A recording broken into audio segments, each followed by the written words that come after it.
بگرن زبان پیشکشوا کاک باران گلالی بود هوا گلالی کم بتایید بو کاک حمایی خاله باخیر بو کاک خلیلی حواله بو کاک وشی کافتریا بو سیدای حاجی علی پیشکشوا کاک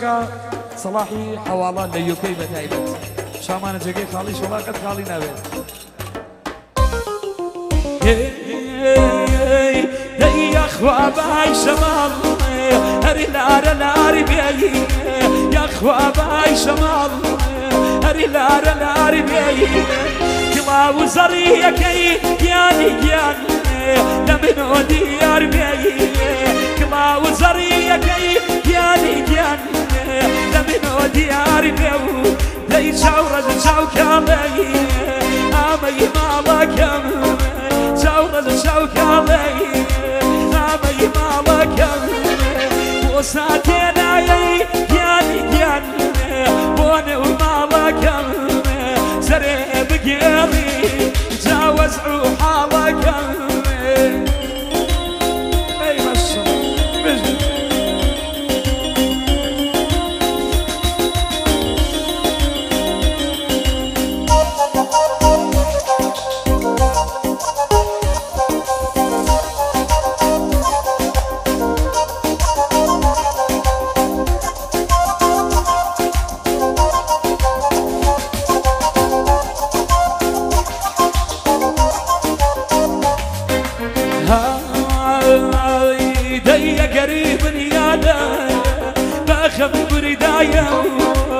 قريب يالا بخمي بردايا الشام دوايتو يالك يال يخم كردايا الشام دوايتو يخم كردايا داي شاورز شاو كالاي قلبي مالك شاورز شاو كالاي امي مالك ساتي بيبولك يالك يال واسحو حالك ساتي ضيب ولم كنا نريدنا لك شامان خالة حما يقول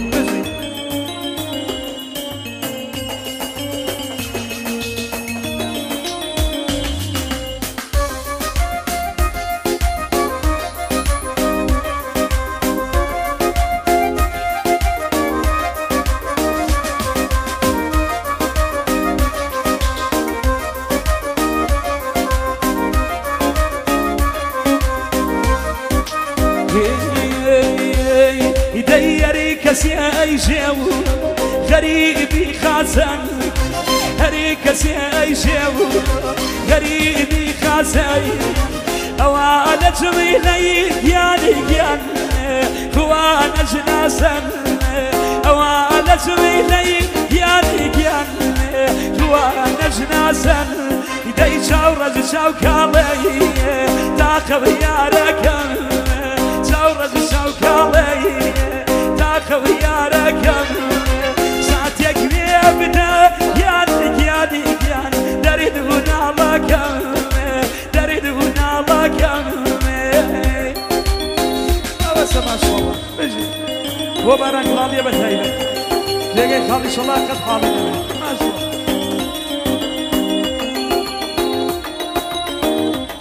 وبراني زمارة فيش شباب تايبت ومخصوص بوكا كباران قلالي بتهيبت بو الشيخ صلاح حواله ليوكي كيش شباب زانه بتهيبت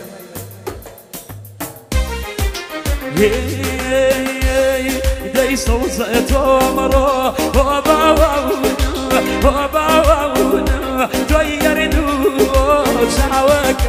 تغيردو شعوك كوش بيساكي اخي نبي يسرعوك لي نبي يسرعوك اي ما شاء الله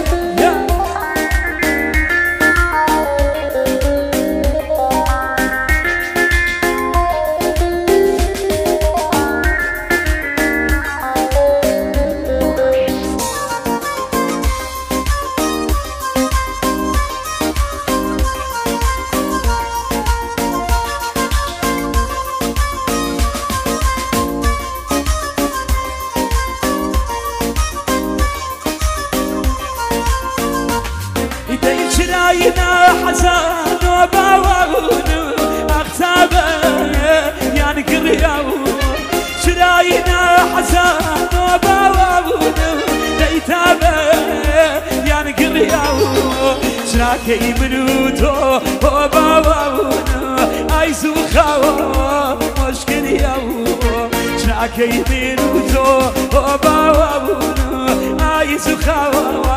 مشكل ياو صوصيتو ميرو وباون اخردو شاويني ديردو شاويني صوصيني بوكوي وباون توي روحوك يعني توي روحوك يعني يا الخالة حمية ماشي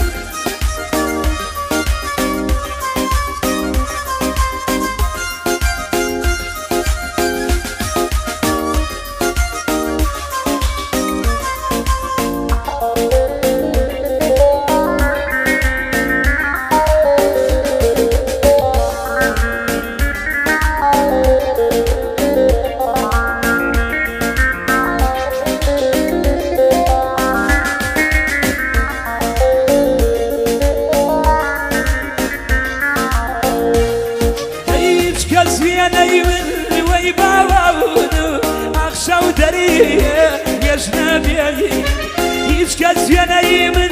ويباون أخشى ودريه يا جنبي لا ياري خوي وباون أخرن جيرون بي لا ياري خوي وباون أخرن جيرون بي صوزة عمره وباون أخردو شاوكم يردو شاوكم صدسين بوكوي وباونم توي روحو يعنكم توي روحو يعنكم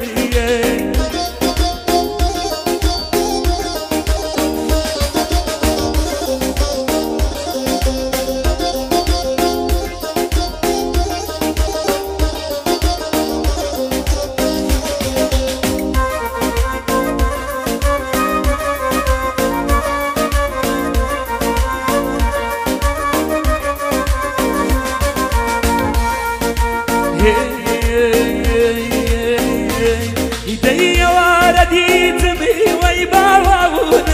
اخبك ياي بانو يا واردي تبي ويباون اخبك ياي بانو خلقي نكرين وباون اخبك سمي باو خلقي نكرين وباون أخبز مالو صوصة عمره وباون